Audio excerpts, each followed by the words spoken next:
Umphakathi kanye nohulumeni babuthane etendeni elixhonyekwe eduze komuzi lapho okwenzeke khona lesi sigameko bezokhumbula izisulu. Emndenini kusekude ukuthi siphole lesi silonda. Ithi ukube uhulumeni wawuvikela ngabe alikho leli tende.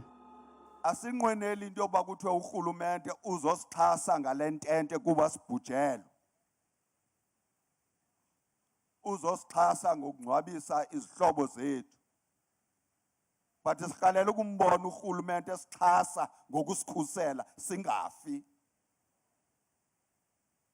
Ngoba uba urhulumente usikhusela, there will be no need for this tent.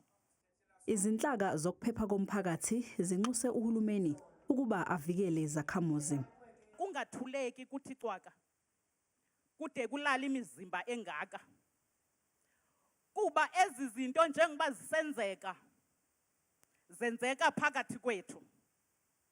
Ifuneke ngokube khona indlebe ezivayo. Sehlile isihlo esehlileyo kumzi waseNgobozana. Kodwa sikamncami uThixo. Akusikawancami amanyange. Iselithuba sisemi entabeni sithi sondelane. Ngoba amapolisa sinokwafumana kuyo yonke indawo. Uhulumeni ugcizelele ukuthi kube nokusebenzisana phakathi kwakhe nezakhamuzi ukuze kubanjwe bonke abenzi bokubi. Ayisithi esenze lento ngongendawo.